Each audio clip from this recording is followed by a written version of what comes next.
The film opens on a quiet Caribbean island. Everything feels calm. Small homes. Simple people. The sound of waves crashing against the cliffs. Here we meet Clara. She lives with her young son Jonah and her sister-in-law Eliza. Jonah is physically disabled, which makes Clara extremely protective of him. Her husband Samuel is a sea captain who left months ago on a voyage, and his ship is now 59 days overdue. Everyone on the island assumes the worst. But Clara refuses to believe Samuel is gone. She waits, every day, looking out at the horizon. At first, Clara seems like any other island mother. But the film quietly hints that something about her is different. She watches the ocean like a soldier watching enemy territory. She keeps weapons hidden. And she moves with the precision of someone trained for violence. This is our first clue. Clara has a past. And she's been running from it. Then one day, a ship appears on the horizon. But this isn't a merchant ship.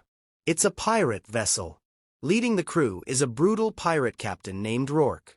And the moment he steps onto the island, we realize something terrifying. He isn't here for treasure. He's here for Clara. Rourke quickly reveals the truth. Years ago, Clara wasn't a quiet island woman. She was a pirate. A feared one. She sailed under Rourke's command and became one of the deadliest members of his crew. But eventually, she betrayed him. She stole a massive cache of gold. And disappeared. Rourke has been hunting her ever since. Now he's finally found her. And he wants revenge. The tension explodes into violence. Rourke's pirates attack the island. Villagers try to defend themselves, but they are no match for trained killers. Eliza's fiancé is killed during the chaos. It's brutal and fast. But during the attack, something incredible happens. Clara stops running. She starts fighting. And suddenly it becomes clear. This quiet mother is far more dangerous than anyone realized. She moves through the chaos with terrifying skill. Ambushing pirates.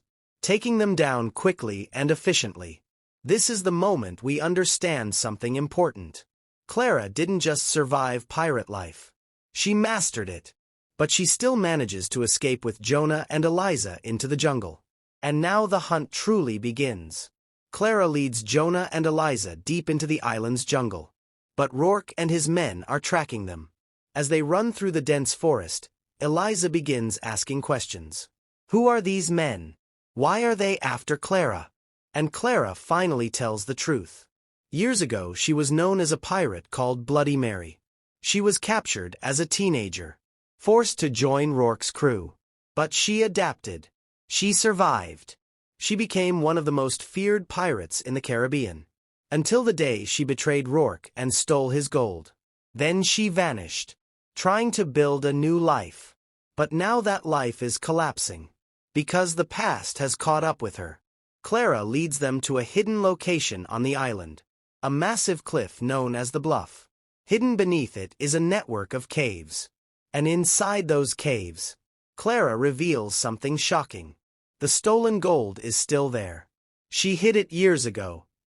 This cave system isn't just a hiding place. It's a fortress. Clara has spent years preparing it as a last line of defense. And now she decides to do something risky.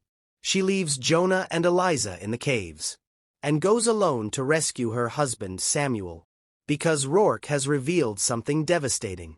Samuel isn't lost at sea. He's been captured.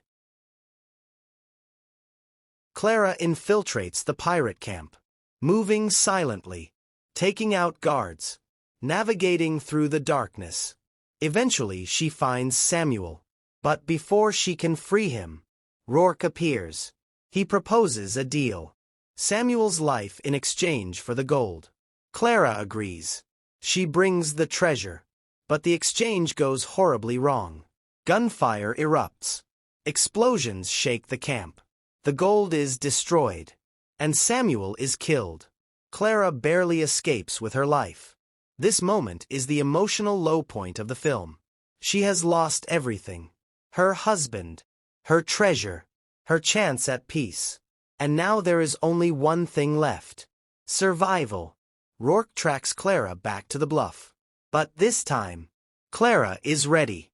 The caves are filled with traps, hidden pathways, dark corridors only she understands. One by one the pirates enter the cave system. And one by one, they die. Clara turns the caves into a deadly maze, attacking from the shadows, using darkness as her weapon. Meanwhile, Eliza begins changing too. Earlier in the film she was terrified, but now she fights. She protects Jonah. She helps Clara defend the caves. This is Eliza's transformation. She is no longer just a victim. She becomes a survivor. Eventually every pirate falls. Except one. Rourke. Rourke challenges Clara to a final fight. Out in the open. Like pirates of old. They climb to the top of the cliffs overlooking the ocean. And the duel begins. Steel clashes. Both fighters are experienced. Both are ruthless. But Rourke eventually gains the advantage. He overpowers Clara. Just as he prepares to kill her, a gunshot echoes. Eliza has followed them. She shoots Rourke. Clara takes the opportunity and drives her sword into him, ending the fight, ending the past. Rourke collapses onto the rocky ground. For a moment, everything is silent. The wind moves across the cliffs. The ocean crashes far below.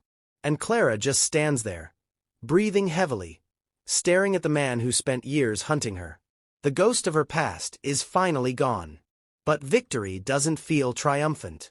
It feels heavy, because defeating Rourke didn't erase everything that was lost.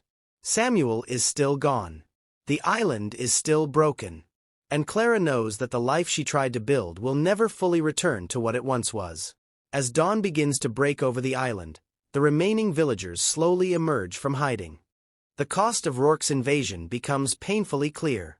But the survivors begin gathering together, helping each other, rebuilding. Later, Clara and Eliza stand at the edge of the cliffs overlooking the sea. Later that day, as the island slowly begins to calm, Jonah sits inside a small sailboat resting near the shoreline. The boat rocks gently with the movement of the tide. At first, it looks like he's simply waiting, watching the water the way his mother often does. But then Jonah notices something inside the boat, tucked beneath a worn piece of canvas. He pushes it carefully with his foot. And there it is. Gold.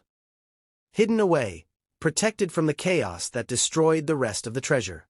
Jonah looks up toward the cliffs where Clara and Eliza are standing. For a moment, he says nothing. He simply smiles. Clara sees it immediately. She understands. Eliza notices too.